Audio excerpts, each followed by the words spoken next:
Hello, everybody. Welcome to another episode 58 of the Canberra Football Show. Back in from his fantastic holiday over in Queensland. Michael, how's it going, mate? Enjoying the weather over there? Definitely enjoying the weather up here, Matt. Definitely a lot better up here than it is down in Canberra, with the cold. This weekend was all right. And the winds that we were just discussing about off air just before we got on. So I definitely don't miss that, and it's been nice, sort of chilling out and relaxing in 20 to 23 degree weather, without any sort of rain or cold weather around. So it's been great. But when I come back, I'll have to readjust and climatize again back to the cold weather. Of course. Well, let's get cracking, shall we, into some action. There's some interesting results, which has some interesting implications on the ladder. So quite a bit of movement and goings on this week. Let's kick off with Belconnen against Canberra Olympic. 2-2 was the final score. Max Green with a brace in the first half, and then Alan James with penalty and Adrian McCaw with a goal at the death. Belconnen went into halftime 2-0 up, like we said, courtesy of Max Green. The first resulted from Christian Kreskus nicely working his way around a player, then crossing it across goal for Max, who got on the end of it. And the second, I believe, was also an assist from Christian Kreskus, putting in a cross once again for Green, building quite the combination there between those two players. And Max Green has just been on an absolute tear of form ever since he got back from his trial in Spain. So he's definitely been a re-welcomed addition for Michael Zukowski, because I remember him talking about on commentary, I think it was with Russ, that their build-up play and their creating chances was never an issue. It was just scoring. So in comes Max Green, and they're scoring again. Olympic managed to work their way back, though, from a draw in the second half, scoring 2 goals late on, including one stoppage time. The first was from Alan James, who converted from a spot kick after Isosa Hegi was brought down in the box. The equaliser in stoppage time came courtesy of Adrian McCaw, got on the end of for a header. Now, it might have been deflected off a Belco defender. Nonetheless, though, it meant the spoils were shared at McKellar. The results implications on the ladder are that Belco still remain in 7th place, tied with Tigers, and are only behind on goal difference with 10 points. After West Canberra's victory, it means that they are now 5 points behind instead of 7. And Olympic remain in 5th place, but now have an extra point over Tigers in 6th spot, and are now 2 points off the top 4 as well. So we're getting a bit of movement around there with the West Canberra's victory that, like we said, that means they're a little closer to the likes of Belco and Tigers, and even Olympic now, which you will mention a little earlier. Do you have any thoughts on this match, Michael? Yeah, I mean, it's a disappointing result from Belconnen's standpoint, for the fact that, they obviously had a 2-0 lead, and, they were getting themselves closer and closer to thinking that they were going to come away with 3 points in this one. So a little bit of, lack of discipline there in the final sort of, 10 plus minutes costs them in this one from getting 3 points, and they only come away with 1. But nevertheless, I think that sort of speaks to the resilience that Canberra Olympic have managed to display so far this season. You can never count them out. And, they did themselves a massive favour by, converting from the spot to make it 2-1 before, McCaw scores in injury time to make it 2-2. And, that would have felt like a punch in the guts for Belconnen United, feeling as though they were so close just to hang on there, because they could have really used, a 3 points, but it wasn't meant to be. And Canberra Olympic come away from this, thinking, well, we're 2-0 down and there's just over 10 minutes to go. This might not go our way, to at least, to where they actually snag a draw and they come away with a point. So from that perspective, it does them a little bit better than it does Belconnen when you talk about sort of how the game unfolded from the first minute to the last. And yeah, a share of the spoils at McKellar there, but some great combination play from both sides in this one. And you talk about all the implications around the ladder and what this result sort of means, even though Belconnen sort of stay where they are in 7th. At least they can look to the positives that they had in that game, like you mentioned with Kreskis and Max Green, sort of, having that link up play. And it's hopefully something that they can work on moving forward as they, obviously want to try and get in that top four. And without further ado, Matt, we'll move on to the next match, which was Tigers FC up against West Canberra Wanderers. And West Canberra finally getting their first win of the season, to back up their strong performances that were sort of leading up to this point, Matt. We had discussed it sort of numerous times on the podcast. So well done to West Canberra for getting their first win of the season. Alex Wilson scored in the first half for Tigers FC, and it was George Pavese, James Driscoll, and Blaze Vlasovsky who got on the score sheet for the visiting team. So 3-1 result for West Canberra Wanderers in this one. They get their first win of the season. And what a result for them against Tigers FC, Matt, a quality opposition. George Pavese, connected with a header from a corner, which, might have deflected off a defender to equalise, after they had initially conceded from Alex Wilson's goal. And then 10 minutes later, they took the lead through Driscoll, who nicely controlled the ball from ball sort of just over the top and, got a deflection from the shot once again. Though I don't think Wanderers would care about how, the ball ended up in the back of the net. That they were in the lead at that stage, getting the 2-1 lead. And then obviously Vlasovsky, sealed it in the second half there, 10 minutes after half time, courtesy of a header from a corner. So, they obviously did well to come back, having gone 1-0 down. And it's so often been the case this season that they've gone down in matches and they haven't been able to really recuperate and get themselves up and back into games to the point where they equalize and then push on further from that to get themselves into the lead. And but they managed to do that in this one, Matt, and it's the first time that they've managed to do it, and they justly get their reward for a good performance.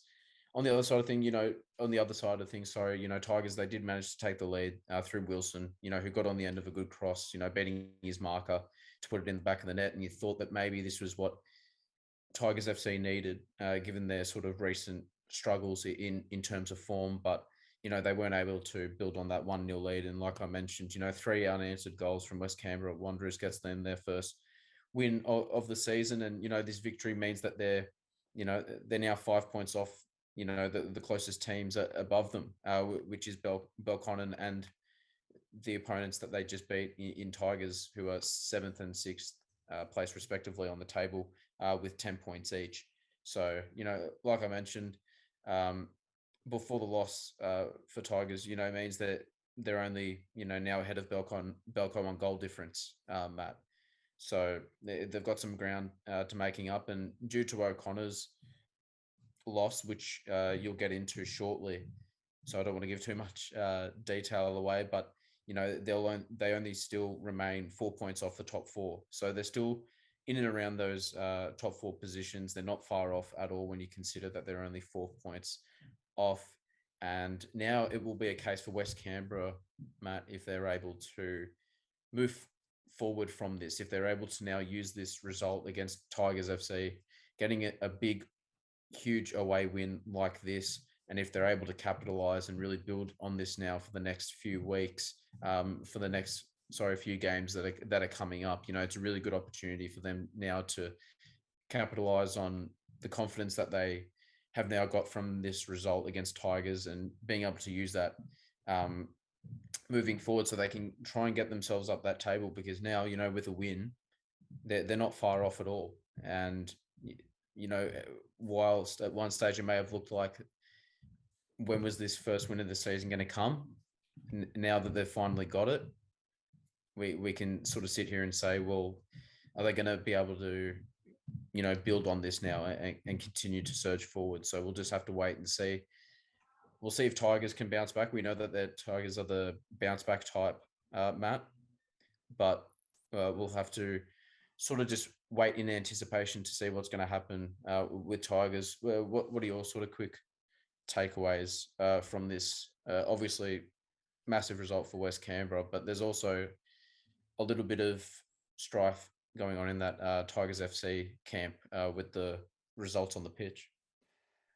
Yeah, look, first of all, well done to West Canberra. Like we said, the results haven't been reflecting their performances in the league. I'm pretty sure everyone I've talked to anyway agrees in unison that they've been playing a lot better than what results have shown. Now they have that win to show for it. Of course, the two draws as well were crucial. Like you said, only 5 points off Belco and off Tigers.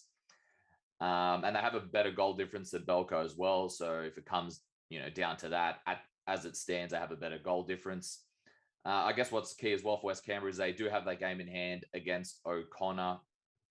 Not next weekend, but the weekend after on the Monday, because there won't be any games that weekend due to the Kanga Cup. So that'll be a weekend off, but literally the next day they'll be playing. So if they're able to get, a win before then or a result before then, and then if they're able to get some sort of result against O'Connor, they're a lot, they're not far off. So with literally, if they have one more win and Belco and Tigers don't get a result, the 2 points, it all becomes easy. So like we said, you didn't want to write off West Canberra, especially considering their performances. Regarding Tigers, though, I think sort of like Russ said last week on the show, we all know the quality they have. They haven't been in the best of form, but they need to start picking up some results soon. Because if I'm not mistaken, they haven't won a game since May 28th, and that was not May 28th, again on May 14th, and that was against Belconnen United 3-1. That was the last time they've gotten a victory. It's mostly been results and losses since then. So, like we said, if West Canberra win and they don't get a result in the next couple of weeks, then where it's in it might be in a territory where we didn't even think Tigers would be at the start of this season. So it all, like we said, between literally, I think, what we're going to see over the next couple of weeks is between eighth place and fifth, we are going to see one hell of a race, I think. I know there's a bit of points separating everyone at the moment, but I think considering how competitive it is, we are going to see that. But in saying that, though, if O'Connor win their game in hand as well, then they might be closer to the top three than the bottom four. So it's going to be very, very interesting next, few rounds or so. Moving on next to O'Connor Knights, 2-0 loss to Monaro Panthers at home. McLaren and Nikos Kalfas with the goals there. Monaro Panthers took the lead in this one through Zach McLaren, who pounced on a deflection off an O'Connor defender to place a pass to the keeper. For the second, Nikos Kalfas headed it over Darren Bailey, who made the break down the line. Then he was able to cross it back into Kalfas again, who managed to beat the O'Connor defender and keeper alike to the ball to make it 2-0. Great counter-attacking play there from Monaro Panthers. Despite the loss, O'Connor still remain in the top four by 2 points, and of course still have the game in hand, like we mentioned, against West Canberra. Monaro, on the other hand, have extended the gap between them and O'Connor by 7 points, obviously with the game in hand as well, and referring to O'Connor. And they reduced the gap between them and Croatia to 3 points since Croatia lost to Gungahlin, but that also means that Gungahlin are in second place, only 1 point off Croatia. And 2 points, I believe, off Monaro. Yep, 2 points off Monaro. So we're only seeing 3 points of difference between the top three at the moment, Michael. So we're going to see an interesting next couple of weeks, I think. So we're going to see some interesting games there. It was also important for Monaro as well, of course, not getting the result last week. So it was, very, very well needed going down to Canberra, Croatia. And like we said, it was the perfect time for them to gain points, because we thought last week was the time, if they were going to gain points, it was them. Turns out Gungahlin were able to get the win. So they didn't get the first result that they needed, but out of the next two games, these were both crucial results, and they're able to get one. So now they're even closer. And there's still that catch-up game, not catch-up, but there's still that other game against, the other games against Gungahlin and against Croatia. So that race for the top spot and first place, the minor premiership, why is it called the minor premiership? That's just the thing. But, the championship, it's going to be very, very interesting before the finals. So I think we're in for an interesting ride there. Next up and last match of this round was between Canberra, Croatia and Gungahlin United, one of the heavyweight clashes that we have discussed numerous times on this podcast, Matt. It was Gungahlin United who picked up a valuable 1-0 away victory. A goal through Bernardo Madrid 2 minutes before halftime, a crucial time to grab a goal and proved to be the decisive difference in this encounter. Gungahlin, gained a, they obviously gained a massive win for themselves as they reduced the gap between them and the top of the table, who is Canberra, Croatia, to just 1 point now. So huge in terms of that context, and putting themselves in a great position in the title race. And who else would have it been through other than their talisman? Bernardo Madrid, who was the one that sort of broke the deadlock there, like I mentioned, just a couple of minutes before halftime, as he cut across his defender and thundered a bullet into the right corner, as he so often has done. And this was also his 75th goal in NPL on his 100th appearance. So a couple of milestones there, hitting 75 goals in 100 games. That's a magnificent goal to game ratio. So kudos to Bernardo Madrid, because that's a sensational strike rate. That's what you want from your number 9. Croatia, on the other hand, like Gungahlin, they had their chances in what was an entertaining game. It always is between these two. And the best chance probably came through Jason Ugrinic. Took a touch in shooting first, allowed Quinn to make a stunning stave. And whilst the resulting corner, a powerful downward header from the central defender there, Daniel Subsic, was hacked off the line as Croatia. They had Gungahlin stretched there in that period of time, but they just couldn't convert. And what a result for Gungahlin United when you talk about getting a goal and a clean sheet away at Canberra, Croatia. Not many teams can say that they have done that over the years. So a very, very good job by Gungahlin United to come away with the 3 points in this one. And like I mentioned at the top, Matt, it's a huge, huge win for them in context of the top 4 of the title race, as the season, is now into the second part of the campaign. So, you already discussed the amount of changes that have gone on in the table, and I expect that to just keep continuing with the high-end quality football that's being displayed at the moment. Matt, do you want to get into our round 12 fixtures? Let's go. West Canberra Wanderers, Monaro Panthers, Saturday, July 2nd, 2:15 p.m. at Melrose Synthetic. I'm going to throw this one to you, Michael, because I still need a couple more seconds to think how I'm going to do this one. That's the only time I'll be doing this today. I'm going to go for a draw in this one. I would like to think that West Canberra are going to, take a lot of positives out of getting their first win of the season, against a quality team, like I mentioned, in Tigers. And although Monaro were able to get an impressive away win themselves against O'Connor, I do see this one ending up in a stalemate, just purely because I think that this is a time now where West Canberra can, really put a little run together as they look to get themselves off the bottom of the ladder. Yeah, look, I agree. I'm gonna go with a draw here. I think maybe the synthetic will be the icebreaker in this one to make it a draw. Even though West Canberra Wanderers have only gotten the one win this season and a couple of draws, the synthetic has been partly where they've gotten some of those draws, against big teams, and also their big victories as well in the FA Cup. A decent amount of them came on the synthetic also, so that could be the icebreaker here. But it's one of those games where I think any result can happen. Next up, Canberra Olympic Tigers FC, Saturday, July 2nd, 3 p.m. at O'Connor enclosed. This is a crucial one, I think, for both sides, for all the reasons we've discussed. It just doesn't, like we mentioned, Tigers haven't gotten a win in like 5 weeks or something like that.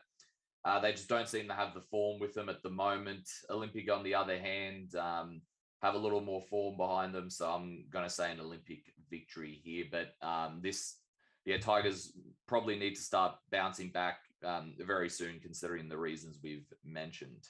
How about you, Michael? Yeah, I'm going to go for an Olympic win as well, Matt. It's just interesting when you think about when or if Tigers are going to be able to sort of turn this around. You would presume that they will turn it around eventually, given the quality that they have in their team. But, teams go through this during different points of the season when they sort of just go through a bit of a rut, when they're struggling to sort of put things together. And they can be a combination of things, where it's just not working out on the field. And then you've got injuries that you obviously have to deal with as well. There's probably a lot of things that they're dealing with at the moment. But I'm going to go for, a Canberra Olympic win in this one. I do expect Tigers to turn it around. I just don't think it'll be against an Olympic team that obviously did really well to bring themselves back against Belconnen United to get a point this past week. Next up, Canberra, Croatia against Belconnen United, Sunday, July 3rd, 3 p.m. at Deakin Stadium. Another crucial match for Belco as well, and also crucial match for Croatia. And I'm going to go with Croatia on this one, partly because I just think they're going to be absolutely raring to go after dropping those points against Gungahlin. They did have the cushion of the 4 points, which could prove pivotal in the end, but I think they're going to be raring to go. Not that Belco aren't for the same reasons. I just think Croatia especially, it will benefit this weekend. But Belco, they've definitely picked up their form recently. Like we said, they've got something to prove as well after conceding those 2 late goals against Olympic. How about you, Michael? I'm going for Canberra, Croatia in this one as well. I expect them to bounce back after that loss to Gunners, especially being at home as well, having the home side, there and cheering them on. I think will do them a world of good. And, Belconnen United always sort of managed to make it a good contest against Canberra, Croatia as well. This is, we talk about it all the time. So I expect it to be a close game, but I do think Canberra, Croatia do have that tendency to bounce back from a loss probably better than any other team in the competition. So I'm going to side with them on this one. And next up, Gungahlin United against O'Connor Knights, Sunday, July 3rd, 3 p.m. at AIS, Grassfield 2. Like we said, Gungahlin with a huge win over Canberra, Croatia. And one thing I forgot to mention as well, I forgot to add on the end there, is that Gungahlin are undefeated in their last 5 or 6 matches. And most of those were wins, only 1 draw in that time. So they've hit on, one hell of a roll. And I remember just before that, they lost 2 in a row. And then we said, when was one of the predictions I said, I can't see them losing because I can't even remember the last time they've lost 3 in a row. And they ended up winning that game. And I think, if I'm not mistaken, they've been undefeated ever since. So they've just been in great form. Like we said, the amount of depth they've added even more depth over this June transfer window as well. Nico Abbott, just one of the likes, and then all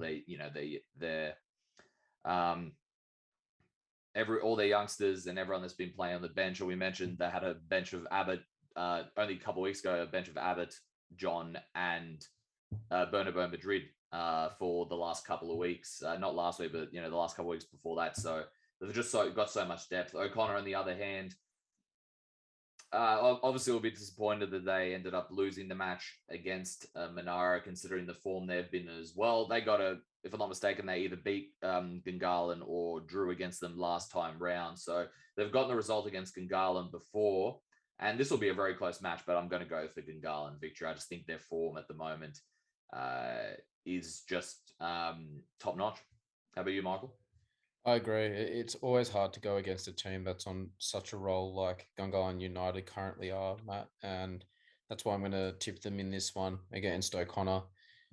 But it should be a great contest. These 2 teams had a good game the last time they played as well, so I expect it to be of similar quality. But I do think you have to, take into consideration above anything else the form that Gungahlin United are in, and that they're obviously going to be really hard to stop at the moment. And they're playing with amazing confidence. Obviously, Bernabeu Madrid, 75 goals in 100 NPL appearances, just feeding off of that, sort of energy and confidence that they've got flowing through that team at the moment. I just expect them to carry that on. Hello, everybody. Welcome back to NPLW. Joining me today is Jeremy Magan. Jeremy, how's it going today? Very good. Long time no see, Matt. Missed you the past 24 hours. Especially the longer game we had as well. Let's get straight into that game, actually, that we called at O'Connor enclosed. 1-1 between, in the, what Russ calls the Canberra Classico, the NPLW version. 1-1 between Olympic and Croatia. Vanessa Ryan with the goal for Olympic. Bella Barrett with the goal for Croatia. Once again, like we mentioned, the spoils are shared in this Canberra Classico. Croatia probably had the better of the first half, while Olympic probably had the better of the second half. So in hindsight, when you put everything together, probably a fair result. I'm sure some people might have some different opinions in that regard. But Bella Barrett, like we mentioned, opened the scoring through a great header, made herself free as the ball was essentially perfectly placed for the header. All game, especially that first half, Bella Barrett was a constant presence down their right-hand side. She dragged the defense. She was able to find herself in a lot of space, like we mentioned, on that wing in the game. And Vanessa Ryan scored, like we said, scored the equalizer, following across really good counterattack as well. That was from Canberra Olympic. Unfortunately, Krista Hagen suffered an injury, which required an ambulance at the start of the second half. Best of luck to her in her recovery. That also meant the game was delayed by about 25 minutes. But as we say, always safety first. Jeremy, first of all, do you have an update on that? And then after that, what do you make of the game? Yeah, it was a dislocated shoulder for Krista. Seriously dislocated. She's all right. I mean, I'm sure that she must have been in a world of pain, and we heard it when we were commentating. But yeah, she was looked after well, and yeah, she was well enough to answer my text when I asked her if she was okay. So she is okay. Yeah, it was obviously not great to see, and she's not going to come back to play next week. She's probably going to be out for a few games. So it's definitely a pretty big blow for Canberra Croatia. The game itself, look, I think that's probably what might have changed the game. You know, Krista Hagen coming out. We said it during the game from the cozy booth at O'Connor. The bench was probably a bit deeper, a bit more experienced for Olympic than it was for Canberra Croatia. Once Sienna Birney was in, there was just not a lot of players who have that experience in WNPL for the Canberra Croatia's bench, and all the good things that we've seen in the first half. You know, Bella Barrett, like you said, stretching, danger coming from everywhere. You had Grace Gill playing as the anchor. You had Palombi on one side, Barrett on the other side. We've seen Berkeley running a couple of times. It was hard for Olympic to defend on all this. And the second half with Hagen coming out and with Barrett dropping a bit lower and Olympic coming a bit more into their senses and able to keep the ball a bit more, changed the momentum definitely.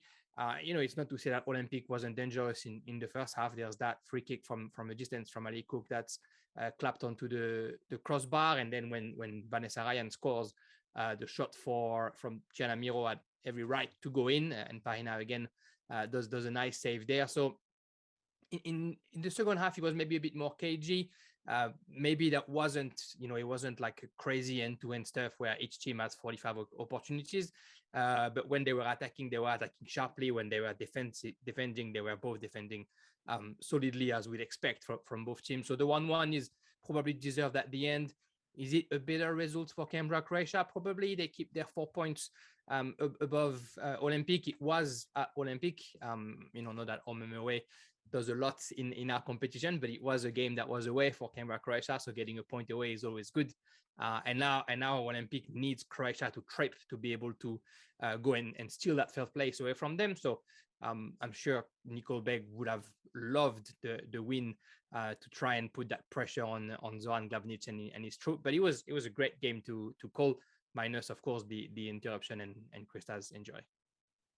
And I'm going to put you on the spot here. We mentioned during commentary how both teams haven't really needed to absorb pressure most of this season, right? And obviously, since we were able to commentate this game, we're able to analyze it a little closer.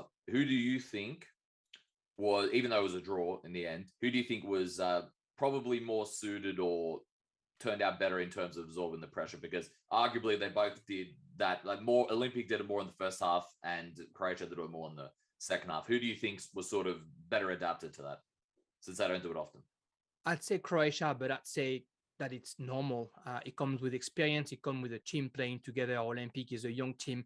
You got LK Aitolu, who was a striker 2 weeks ago, a bit more, but who's playing for the first time in defense. You have a team that doesn't have the same automatism that Croatia has. I mean, in Canberra, Croatia, you got Beck hitting, Rhiannon Fencer, Mami McLaughlin, Diane Wilson in the midfield. You had Hagen, Bissett, and Berkeley. Those are all girls that have played for years and for a few years also together in the competition. So when those teams have to absorb the pressure, they can absorb the pressure, they can clear the ball when it's necessary, but they can also play short and try and build up. It's something that probably Olympic was struggling to do in the first half. The pressure from Canberra Croatia was so hard that it was all clear away, and trying to put the ball away. We didn't see enough of Mickey Thornton in the first half, for example, because the ball just wasn't going into the midfield from Olympic. So I'd say that Croatia might be better at absorbing that pressure because it doesn't prevent them from playing their football. That said, if being better means not conceding, Olympic defensively was impressive, even though they were not always getting the ball out the nice way.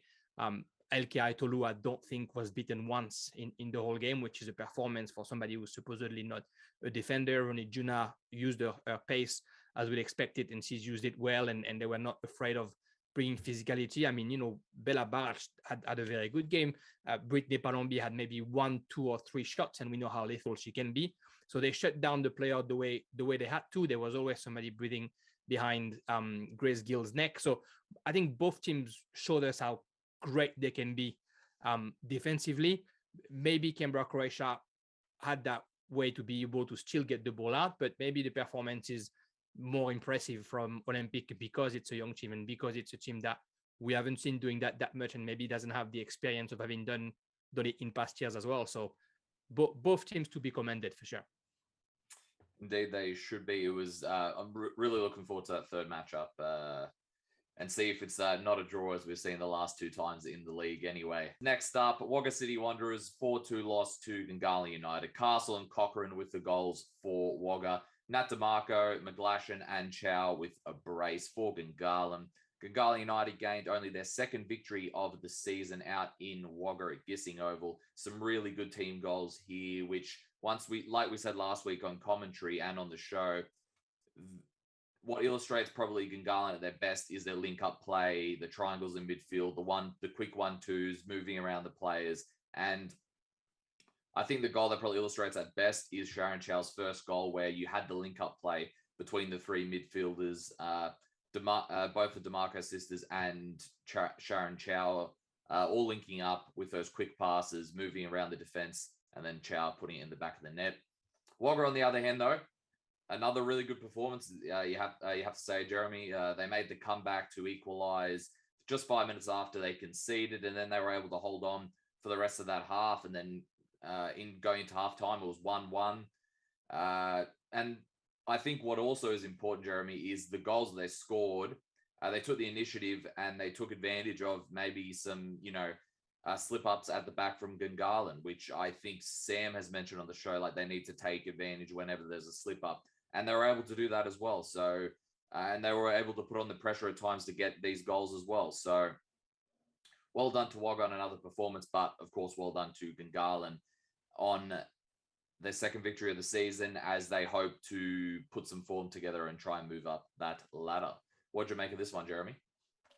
It was an interesting game to watch. I mean, first off, congratulations to Andrew Woodman, who's the new head coach at Gungahlin United, who politely texted us yesterday. Probably heard us in the commentary talking about the coaching situation at Gungahlin and reminded us that we should have known that he was there for a week now. So he's the new head coach at Gungahlin United. Obviously, a great coup for Diego Iglesias and his team. Will be assisted by Nick Van Hart. So I'm looking forward to seeing Gungahlin even more this season. You mentioned it. There's always this football played for the Gunners that is worth watching, and when it's done well. It's perfect. And Natalie DeMarco is touching the ball on every goal yesterday, and she's really involved in the football. And when she does that well, and when she finds her teammates, she's just a weapon. And so she did that very well this weekend. But the work offensively was there from everyone. And even Andrew Woodman was saying that he was very happy about the shifts that the girls have put on all week. So it's going into a good direction. That goal from Sharon Chow that you mentioned is a perfect picture of that. The first goal from Cassia McGlashan as well comes off a great opportunity. Yeah, that was a bullet as well, that goal. Yeah, I was gonna say, and kudos to her for even trying from that narrow angle and then nailing it. So it's great. It's about them, sorting out their defensive issues probably, and it's not singling out the defense. It's obviously 11 players who have to defend together to avoid conceding. So it's good to see the Gunners playing that football and scoring. It's hopefully we're going to see a bit more consistency. The Wanderers are the only team they were able to beat in the first round. Now it's the only team they've beaten in the second round so far. Hopefully they can get a string of results and not just one. For Wagga City, we say it every time, it's a young team, and it's a team that is learning to play together. It's a lot of intensity that they put into that game. They knew that there was an opportunity to get points against Gungahlin. They were close to it. They made the most of the opportunities that they had. An uncharacteristic mistake by Kelly Tonini, sorry, as I said in my review, offered the first goal, but you got to be there to take them when the mistake is made. So it's good to see that Wagga City didn't, let their head drop and kept pushing and kept playing their football. Ebony Warner again, created to a few saves. So it's that learning experience is probably going to last the whole season for the Wanderers, and they'll reap the fruits of all this game and of all these performances, even if it hasn't come as a matter of victories or points. They are just progressing and they're improving, and every week when they face those supposedly better teams, they are getting better themselves. So it's just about keeping on and doing the work for them to improve, and then hopefully by the end of the season we'll see more than one win for the Wanderers, and then next season we'll see a team that's a bit more comfortable playing together. Yeah, and once again, congratulations to Andrew Woodman. I probably should have remembered that, considering I just commented on his LinkedIn post saying that he's got the goal. But yeah, sorry, he's got the gig. So yeah, well done to him. And yeah, it's going to be interesting to see how Gungahlin go moving forward. All right, next up we have Tuggeranong United 2-2 with West Canberra Wanderers. Suruti and Sturjo scoring the goals for Tuggeranong United. Cannon with both the goals from West Canberra, and I probably just butchered that name as well. My bad. But yeah, look, West Canberra conceded a 2-goal lead in that second half to draw their third game in a row. Despite the run of draws, they still only remain 4 points off Canberra Olympic, who are in second place. Tuggies secured their second draw of the season with a terrific comeback against the side in West Canberra that, in recent games, despite the 3 draws, they've still had some really good form as well in terms of the whole season. Once again, shows Tuggeranong's resilience was on display. And once, sort of like Wagga, what was encouraging for them was they could take advantage of some slip-ups at the back from West Canberra and take their opportunities when they came. Which is something sort of those sides needed to build on, and both sides did it today. What are your thoughts on this one, Jeremy? Of course, West Canberra with that 2-goal lead, and if they won this, they would have had a chance to be within, what is it, 2 points of Canberra Olympic? Yeah, 2 points. Yeah, 2 points. Yeah, probably regrets for Ray Castro. I mean, you're up 2-0. You get the game in your hand, and then you let Tuggeranong United coming back. The Tuggies who played 10 minutes down to 10 players after, I think, Jade Ames, who has been probably a little bit overzealously for just kicking the ball after the whistle had gone off. But she was sent to the sin bin for 10 minutes anyway. So at one point, the Wanderers are with more players than their opponent, and they can't take advantage of it. So there might be some regret for West Canberra, but they're having a very special season. So, it happens to every single team to drop points. It's the first points that they would have dropped against a team that's not in the top 4. So it is definitely an okay performance for West Canberra by any stretch of the imagination. Tara Cannon, you pronounced the name really well, Matt. Don't worry. Tara Cannon with that goal kick, with that spot kick. Sorry, I think Maddie Ems knew where Tara was going to shot, but there was so much power into that penalty that there's nothing the keeper could do, and you could see her face and how surprised she was about how he went just past her. With Tuggeranong, you got to commend the fact that they're able to come back from that, right? I mean, they score within 15 seconds or something like that in the second half, probably picking up the Wanderers when they're still cold, but then they keep pushing, and then they're able to resist when they're only down to 10 players, and then they still have opportunities once they're back at 11. So it was great. Good to see Ariadne Stergiou scoring. She was impressive the few times that we've seen her coming in, or that game that she started that I was commentating with Russ as well. She's got plenty of pace. It's great that she was at the end of that opportunity to score. It's, again, great to see Tuggeranong working like this, developing. The teams really coming into their own, the injured players coming back in. If there's a regret to be had for Tuggeranong, that penalty probably given a little bit too cheaply.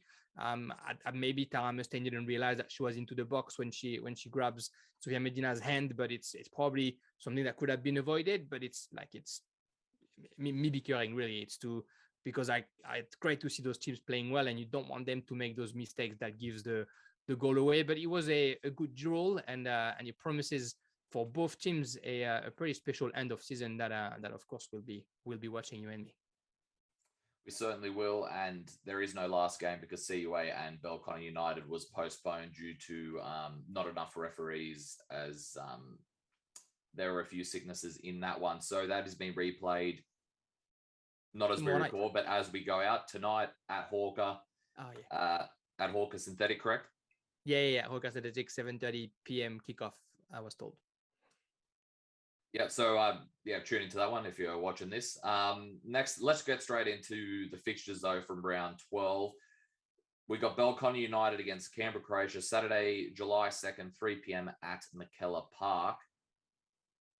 This should be an interesting one, Jeremy. The last time they played each other, Croatia probably, you would say, won relatively comfortably in that one. But Belco, we've seen them improve slowly and steadily against the big teams so far this season, able to get that draw against Canberra Olympic as well, that second half in the Fed Cup also. So they've built well to this matchup. And I guess for Canberra Croatia, it's going to be interesting to see how they line up without Krista Hagen. I'm sure there has been a couple of matches in the past couple of years where she hasn't played, but I actually can't remember one where she hasn't played that I've seen anyway. But we all know they're a quality side. It's just going to be interesting to see how he sets up. Does he, put Bella Barrett sort of further back and sort of play with two in the midfield and her up front, sort of like 4-2-3-1. It'll be interesting to see how that goes. I'm going to say Croatia, but this will be a very close match. I think Belco will also be raring to go for this one. How about you, Jeremy? I'll call it a draw just for the fun of it. But yeah, it'll be interesting. Belconnen obviously is growing strength to strength week in, week out, and they were able to keep Olympic at bay. It'll be interesting to see if they can do it again against Croatia. Yeah, Croatia without Krista Hagen, same thing. I don't remember her missing a lot of games, but I know that the one game that I saw that she wasn't here, I think Jenny Bissett would play back as a number 6. There's also Dan Wilson who can play higher up the pitch. So they'll find the solutions. They'll be able to make it work. I have no doubts. It'll be obviously a very interesting game. It's always a great game when the rivals are playing against each other. And at McKellar on a Saturday afternoon, if it wasn't for that Tuesday night game for Belconnen, they would have had a real advantage. But now they're going to have to play twice within the week. It's not going to be, the easiest situation for Scott Conlon and Maddie Moore. But I guess at least the postponed game is already out of the way. And if they can get the results against Canberra, Croatia, then they'll get dangerously close to the reigning champion. Say that they win tomorrow night and then they win on Saturday. They are 3 points away from Canberra, Croatia. So it could be a very good week for the Blue Devils. I'll go for a draw, but I'm looking forward to that Saturday afternoon game. It certainly should be an interesting matchup. Next up, we got West Canberra Wanderers against Canberra Olympic, Sunday, July 3rd, 12:45 p.m. at Melrose Synthetic. I'm going to go with Olympic on this one. West Canberra even though they haven't lost, they've 3 draws in a row.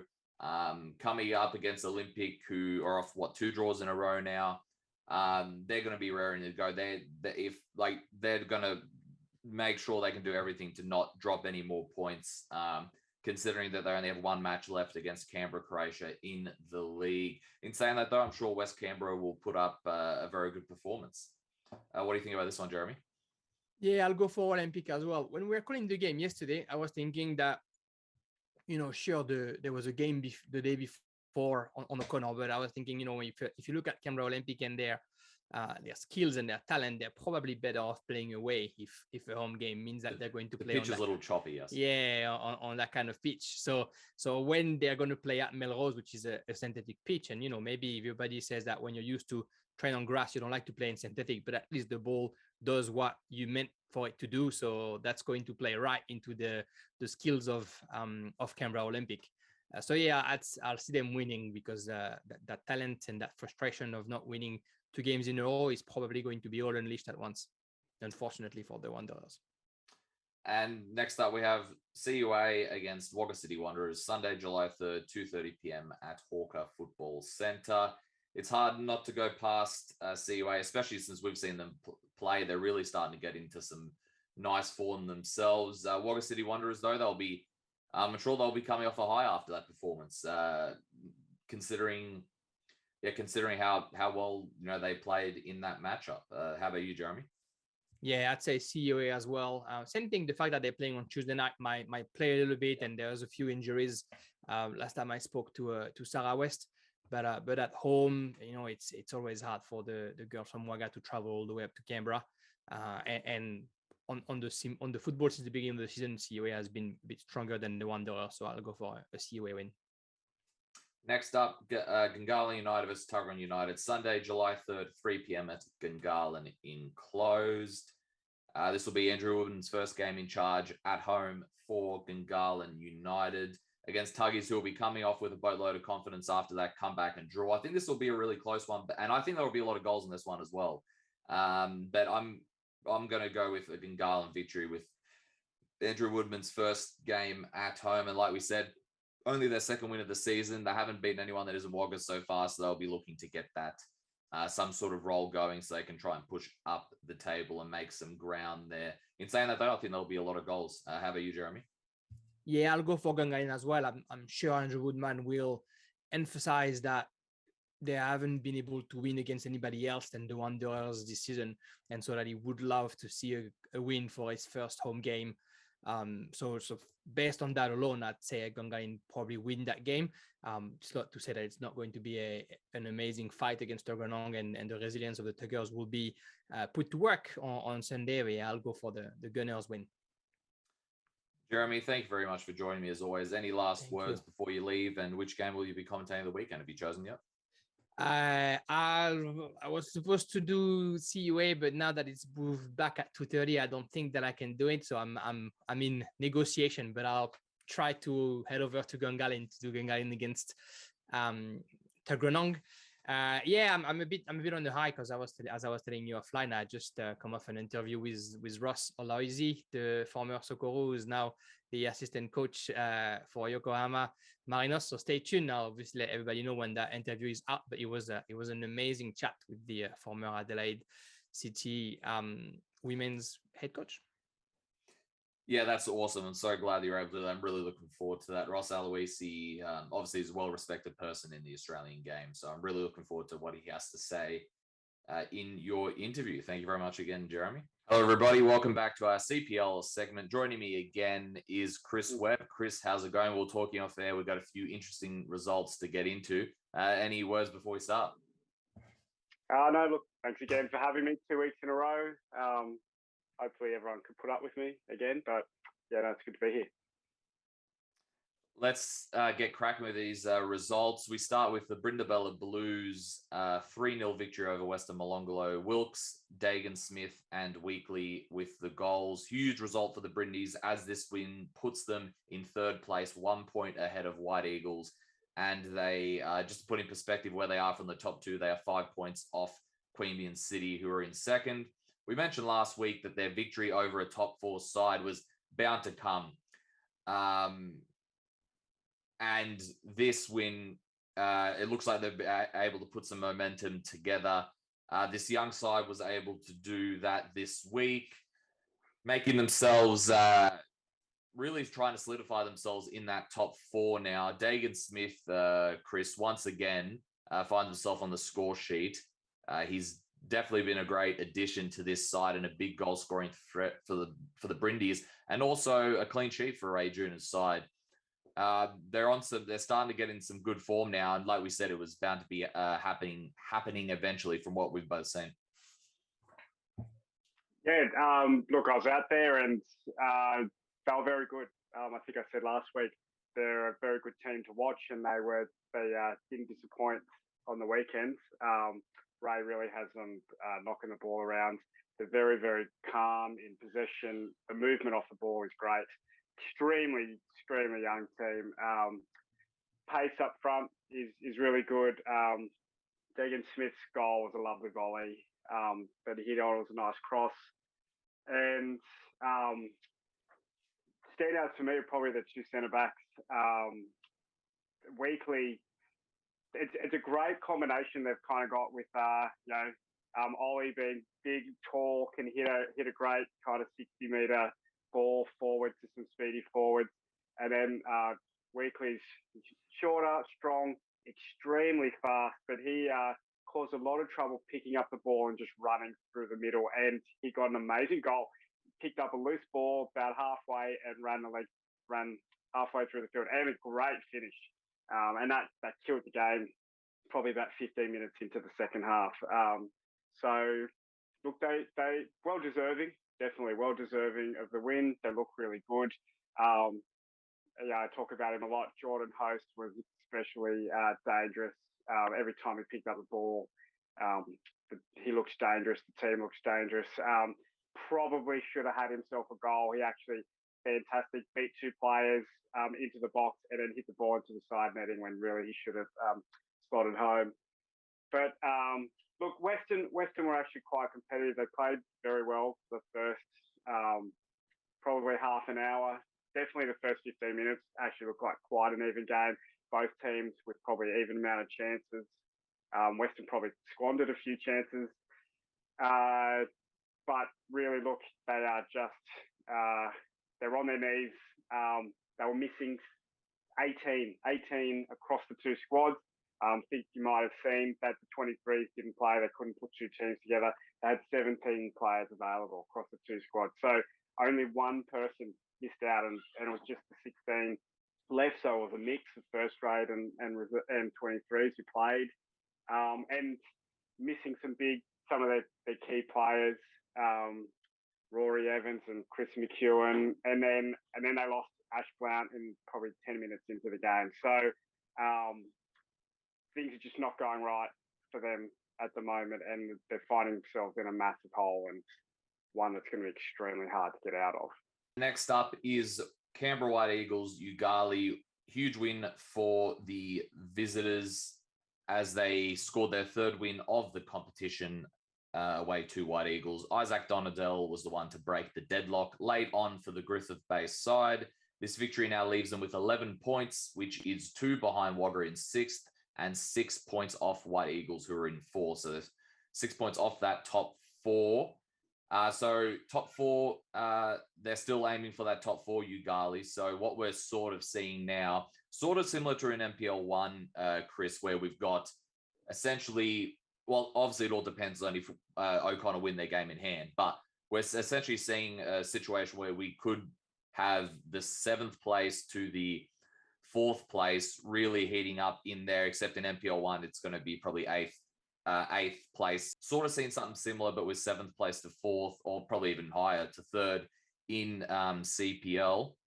Regarding Eagles, though, disappointing result, as it means Brindabella leapfrog them into 3rd place while they remain in the top 4 by 1 point over ANU.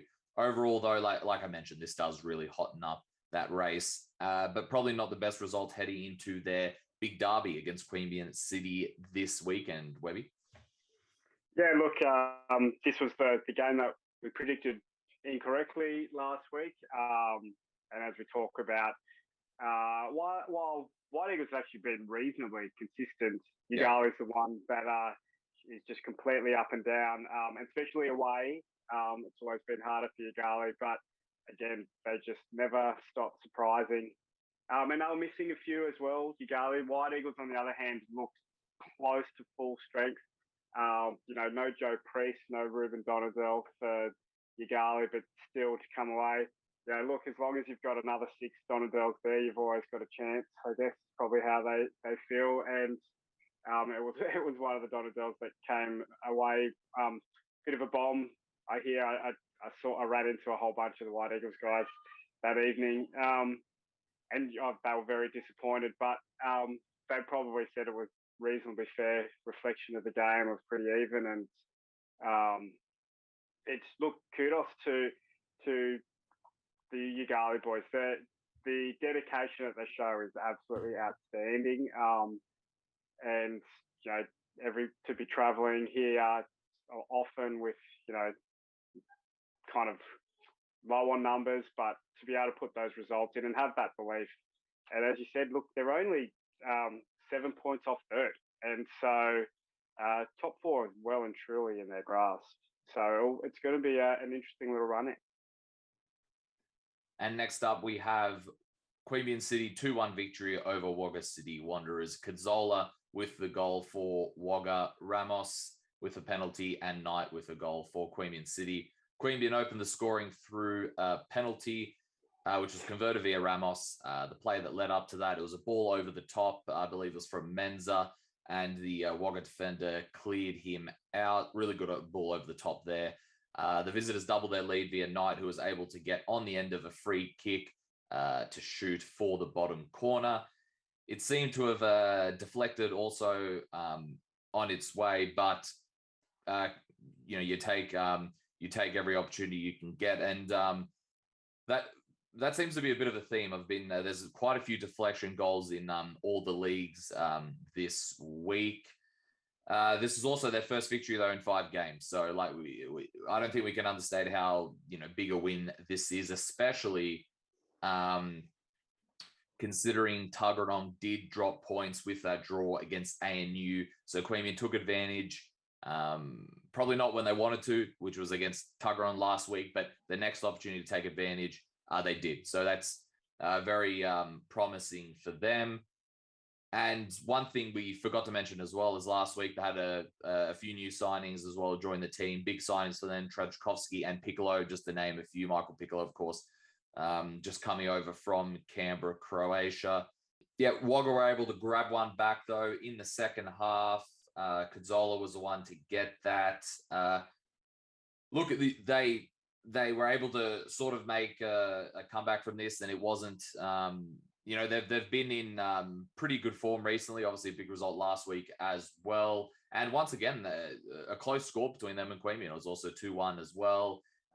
Reverse, though, they were the ones that scored earlier in the earlier game, and this one they were trying to make the comeback. But now Yoogali only 2 points off them, I believe, and they're 4 points. But Wagga is still 4 points off the top 4. So like we mentioned, we're going to see an interesting end to that.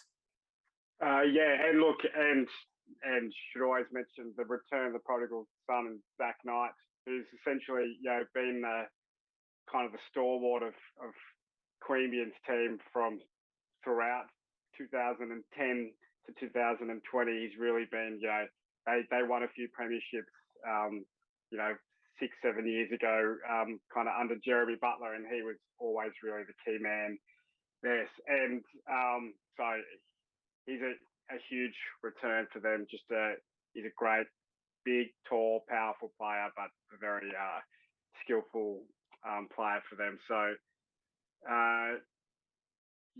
Piccolo and Tchaikovsky is also very big additions to them, and I think all three of them started in that game. So, look, they're looking strong, and it was, as we said, that loss and all the points they dropped the last few weeks. They really needed. They needed Tuggeranong to drop points, and they needed to win. If they had seen Tuggeranong drop points and then they didn't take advantage of that, it would have really, really hurt them. For Wagga, as you said, a win there would have put them pretty much bang on the top four, same points as ANU. So that hurts them a bit. And as you said, Yoogali are now breathing down their necks. They had. We talked about having both Jakes on the pitch together, and they were both there. So I think that they probably caused Queanbeyan a little bit of trouble, but it's something that I think Wagga are still definitely in the fight here. They've got a good solid grounding, and I think that they can really, as you said, all these teams in there, but they've really got a shot of pushing in those top four. All it's going to take is one or two teams just to have a little bit of a rut, and some of these teams can go on a run, and all of a sudden, just like Brindy, find yourself in third position. Next up, ANU coming from behind, 3-0 down to draw 3-3 with Tuggeranong United. Spears, Warnia, and Hines with the goals for ANU. Hislop, Richards, and Bunell with the goals for Tuggeranong United. The first half was, I guess, typical Tuggeranong for what we've seen this season. They had a blitzing start, scored 3 in the first half.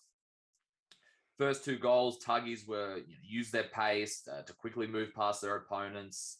The last goal might have been a little fortunate with the ANU defender not being able to clear a big throw-in from Tuggeranong, leaving Bunell only needing to tap it in to put it home. Tuggeranong, though, will be disappointed to let that 3-0 lead slip in the second half, and of course, ultimately surrendering 2 points to Queanbeyan as they were able to gain on them. However, getting in that 7-point lead, it does give them that cushion in that regard. In terms of ANU, not the best first half, conceding 3 at home early on. If you were watching that live, you might have thought, is this sort of similar shades to what we saw in that first match where they conceded 4 in the first half and then lost 5-0 overall? However, ANU showed good resilience to come back with those goals in the second half. Sort of similar to some of Tuggy's goals. Some of them might have come off a little fortunate, but you need to take advantage of those situations, and I say that for both sides in that regard. And I believe one of ANU's goals as well came when one of Tuggeranong's players was was sent to the sin bin. Overall, good desire and pushback from ANU to get that point. But due to other results, they drop out of the top 4, but they're only 1 point behind White Eagles, who are in 4th place. Webby, big result to break down. What do you make of it? Look, to be honest, it's the only reason I'm here. You predicted this. Is to brag about the result and my prediction of a 3-3 draw, which I'll let you know. Minutes after the game, I was met with a text message from a certain coach who wasn't all too happy with my prediction and said that I was the reason that they threw away a 3-goal lead. But look, as I said, you couldn't see it coming, but it was not unforeseeable that ANU could do that, and I don't think it's too disgraceful to Tuggeranong to draw with ANU, because ANU is an extremely strong team. We said have extremely strong firepower. Obviously, they'll be disappointed throwing the 3-goal lead away, but it's definitely not something really that you need to hang your head in shame. And as you said, they're lucky they had a 7-point buffer. It's still 5 points. They still essentially have to lose 2 games and for a team below them to go 100% to lose this title. So they're still in a very good shape. They have to play ANU again. They have to play Queanbeyan again. And as we said, teams like Brindy, both Riverina teams, White Eagles, do have a chance, ability to take points off them. Look, ANU, quite interesting. One was on the bench for this game and came on at halftime when they were 3-0 down. So interesting sub in the first place to put not only a captain but a big centre back on after you're 3-0 down.